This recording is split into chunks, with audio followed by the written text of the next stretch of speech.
Hello, you wonderful people. So for today's topic, I want to discuss the Marvel Cinematic Universe. In particular, I want to discuss something I think is kind of a fascinating conversation. And it's been like an ongoing conversation when it comes to the whole MCU situation. And that's the whole conversation of, should I watch every MCU movie? Because obviously that's a conversation, even plenty of people on the internet have been like, oh, people have asked me this and that. Just because a lot of people, obviously with the whole situation of Endgame, it's like, do I need to watch all 21 of the previous movies to understand this movie? Which I guess you don't need to. I would say it's highly recommended, but I guess you could. Especially, I mean, to be fair, like most people have probably seen some Marvel movies here and there.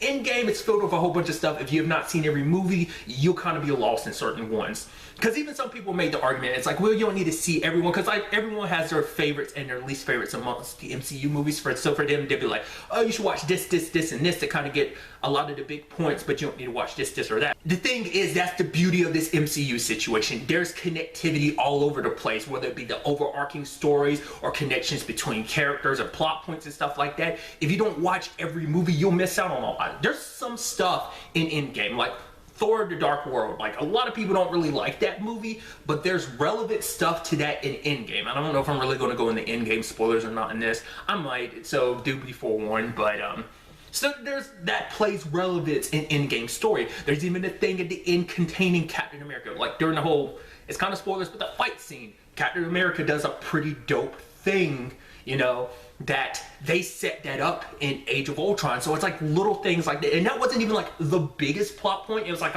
it was definitely something they were hinting at, but they never did anything with it until Endgame. So it's like, you never know how even the smallest detail can become the biggest plot point later on, or just it develops into these cool moments. And that's the beauty of this connected universe, because things lend and blend into each other, like because certain things set up storylines that build and build and build. It takes a certain set of things happening to play out in a certain way. Because even if something doesn't seem like it's the biggest deal now, that doesn't mean it won't blow up and become something much larger later on, or come back in a very cool or neat way. So that's why I'm like, you need to watch all the Marvel Cinematic Universe movies. I mean, that's when we start getting into that realm of things. Because for me, it's like, well, it's not that big of a stretch for me to watch all the Marvel Cinematic Universe movies, because I've literally already watched them. I keep up with it, so it's not that big of a strain for me. But for some people who've only popped in here and there, like I feel like for a majority of people, the two Marvel movies you can guarantee people probably saw, at the very least, I think you can bet money on, would probably be Infinity War and Endgame. And those are the two ones where most people probably, like,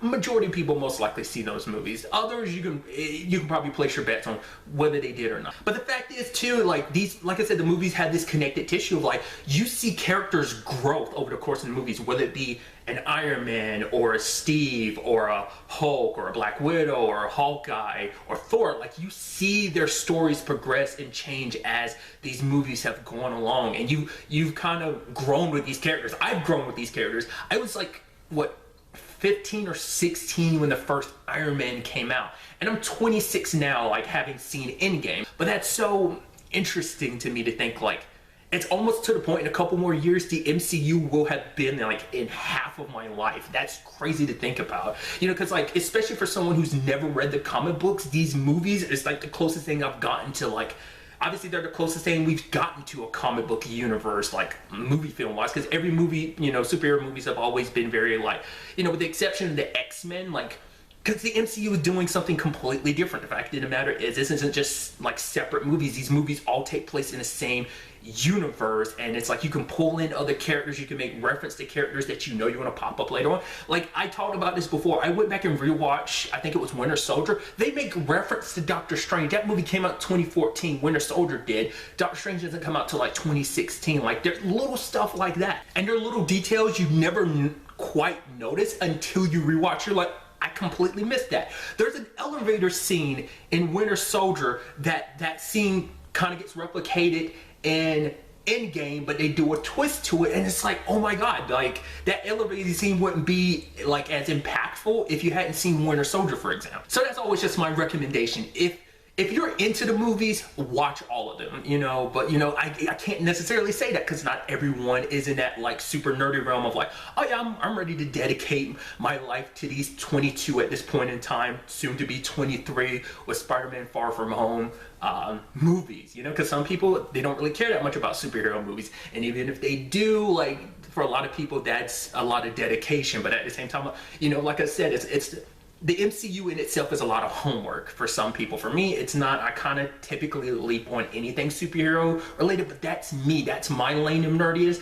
A lot of people might not be as nerdy, you know? And even if people who are somewhat nerdy, maybe they have their own issues with the Marvel movies, so they decide to only check in every once in a while because they don't care. Like I said, I feel like most people fit in 3 categories. Either you don't care at all, you care a little bit because you've seen some of the movies here and there, or you're kind of in that realm of me of like, I care a lot, I'm dedicating a lot of my time to this because I love what Marvel is doing, the whole Marvel Cinematic Universe.